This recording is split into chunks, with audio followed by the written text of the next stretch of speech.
guys, so good afternoon. So nandito ngayon tayo sa Ohala Life Space dito sa may yung kay Titingga, Alfonso, Cavite. So meron tayo ditong wedding event. So meron tayong setup dito for wedding ceremony and dito ang ating wedding reception. Ang ganda ng barn nila, no? Alright, so nandito tayo ngayon sa labas ng kanilang sa kanilang pwesto. Ang laki na ito. Okay, so meron tayo ditong isang setup ng sound system natin para sa wedding ceremony. Ayan, nakikita nyo ba yan? Okay, so nandito ang ceremony area, no? So setup pa lang ang mga ating mga stylist and catering, no? Pero almost na siya. Yan, so meron tayo ditong dalawang speakers. So ito isang speaker natin, no? SL15 natin. And then nandun yung isa. Okay, yan, nakita nyo ba yan? Yan, tugtungan, no? Sira na yung rubber. So andun yung isa natin, ayun yung isa. Okay, tapos dito tayo nakapwesto. Andito ang kanilang pinaka main outlet. Ito, yan. So direct yan sa 100 ampere na breaker. Yan, dalawa slot yan. Yung isa ginamit natin dito sa natin sa area, yung isa pinanik natin dun sa taas. Okay, so dito muna tayo sa ating area. Ito ang ating tech booth. Tikas ayan, so ginamit lang muna natin itong, hindi advisable to ginamit natin yung keyboard stand and then yung takip na ito, nilagay ko lang yan dyan. Pinatong natin dito para dito sa ating mixer. Tapos gumamit tayo nito, bracket ng laptop. Yan. Tapos meron tayo ditong tripod para sa wireless microphone. Okay, so ito yung tech booth natin, napakasimple. Okay, so medyo marumi pa, nag-aayos pa sila. Okay, tapos meron tayo ng wired microphone. Yan, konektado sa atin dito. So dito almost set na tayo, no? Hintayin na lang natin matapos yung mga stylist dahil nagtatanghalian lahat halos. Okay, so panig tayo dito sa taas. Yan, ito pala yung pinaka bahay. Ganda, diba? Yan, so nandito sa second level yung nila, yung reception, kasi kapantayan niya doon dahil pababa ito, pababa. Yan, check natin sa taas. Alright, so all set na rin tayo dito. Okay, so ito yung tech booth natin. Yan. So nandito si Sakari, no? Siya yung ating stylist, event organizer, event management, lahat sila, no? Thank you para kay Ma'am MJ. Yan. So nandito yung isang front light natin, tapos nandito isa. Meron tayong 4 na amber white para sa ating frontal natin dito. Yan. Meron tayong 4 na backdrop lights. Yan yung flat fire LED natin. Ganda yan. Smoke machine, dalawang moving head, dalawang SL15. Yan. So cover naman nyo yung buong venue. Ayan, nalaglag na yung harang natin. Poy, nalaglag yung tela natin, Poy. Poy, nalaglag yung tela sa baba. Ayan po, relax na, all set na kami.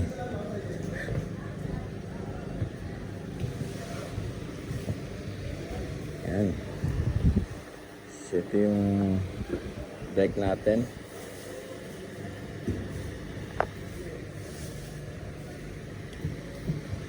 Ito, kailangan nyo ito panglinis, mga ali-alikabok. So may gamit tayo dito, no? Dalawa wireless natin. So hindi na tayo muna gagamit ng digital dito. mas prepare natin ito para control lang muna natin. Hindi ko ginamit to sa ngayon dahil totoo lang hindi ko dala yung yung tablet. Dapat ito yung gagamitin ko sa baba, pero okay lang yan. Alright, so light controller, ito yung mixer natin na 12, ito yung DJ controller natin dito, laptop. Mamaya kukunin natin yung laptop stand, lalagay natin dito. Okay, so all set. Hintayin na lang natin matapos ang stylist kasi talagang ito, alam ko maganda yung kalalabasan dito. So ano tayo, no? Kakain muna kami. Ito na yung pagkain namin, no? Ayan na. So ito, linisin na lang natin ito mamaya. Yan. Linisin na lang natin yan mamaya. Meron na, nandito pala yung natin sa likuran. Yun. Ito. Yan ang ating distro. Ganda naman yung nila, eh. So 196 ang kanilang power. Pero okay na yan. Papagana naman. Alright. So sabi mga around 3 o'clock may na tayo dito, may opening grazing natin. Tatingin na ng tao. Okay. So balikan ko kayo once na matapos yung setup natin dito tsaka sa baba. Well guys, so start na tayo ng ceremony natin. So our guest is arriving. So mga mga iba-ibang lahi. So may mga Japanese, may Korean, then may mga American. Ayan. So itong area natin, no, around mga siguro mga 300 square meter ito. Ayan. So cover naman ng dalawang 15 natin na SL, no, Sound Logic. So asa yung isa? Ayun yung isa, nagtatago. Yun. Alright, so cover naman siguro ng dalawang SL to, no, sa laki ng area natin. So malinaw, kanina nag-test tayo ng microphones. Yan, sakto na tayo. Alright, so hintayin na lang natin mag-start ang ating ceremony. Medyo makulimlim na, oh. Kailangan mag-start na sila. Okay, huwag naman sana umulan. It gives two questioning Okay, dito natures sa a part na renewed to, reason for living. yan, It brings a naririnig new nyo yung gladness to the boses sunshine, na a new fragrance to the officiating flowers, minister a natin. new beauty to the Maganda earth, yung labas and a ng new kanyang mystery to life. boses. So ang Rowan and Jerry are setting kasi namin dyan is medyo tinataasan namin yung Relax. pinaka low Appreciate you. frequency ng ating microphone setting.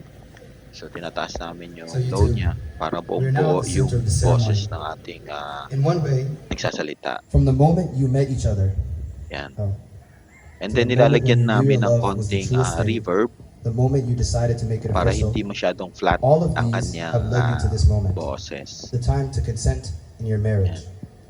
And Jerry, do you take Kaya Roland maganda to be yung your husband, yung your tsaka best yung friend, ambience and ba love na parang for life? nandun sila sa isang nakapaloob You've consented sila to marriage, sa isang and now it's lugar, time to share vows, kaya nag-e-echo ng kahit promises pa that paano, will guide you nag-e-echo ng in the years konti. to come. Jerry, and so kind. I wondered if you were going to be as charming in person, and you exceeded my expectations. Well, a beautiful thing to do, to read poems in your free time. I bought the book so I can have a peek of what you enjoy.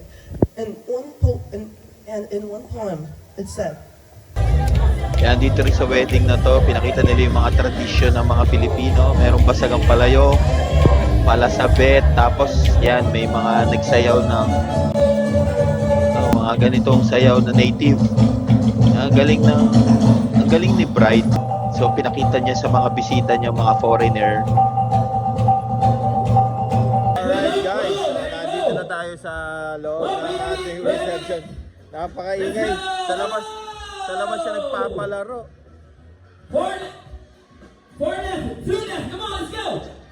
So ito guys, no, na-meet natin si DJ Dessa. Actually, is a Tokyo artist na nanggaling sa Canada. So, naging guest siya ni bride and groom dahil si groom is kaano niya sa mga sa mga mix. Yan, during meal, patuloy uli yung mga dancers natin ng mga native dances. Yan, pinakita sa lahat ng bisita ng mga foreigner. So, meron diyan nagtinikling sila, tapos nagsayaw sila ng parang may parang may palayok sa ulo. Ang galing ng mga dancers natin. Talagang nalibang nila lahat ng mga foreigner guests. Tapos, ang pagkakaalam ko, inaya nila yung groom and bride. Yan, tinry nila yung tinikling. Ang galing talaga ng idea ng wedding na ito. Saludo ako sa gumawa ng idea na to. Then yung bride and groom, yan, tuwan-tuwa sila sa nangyari. Parang hindi lang nakita sa camera, tuwan-tuwa yung mga guests dyan. Ang saya ng araw na yun.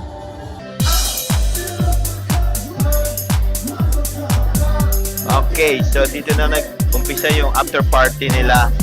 Yan, nag-enjoy na si DJ Desa sa kanya ang pwesto. So, dire-diretso na yan hanggang matapos. So, sa lahat pala na nanonood hanggang dulo sa amin, maraming salamat sa inyo. Thank you sa lahat ng sumuporta. Wala na ako ibang sasabihin iba. Panoorin nyo na lang after party nila. Thank you and God bless. Alright.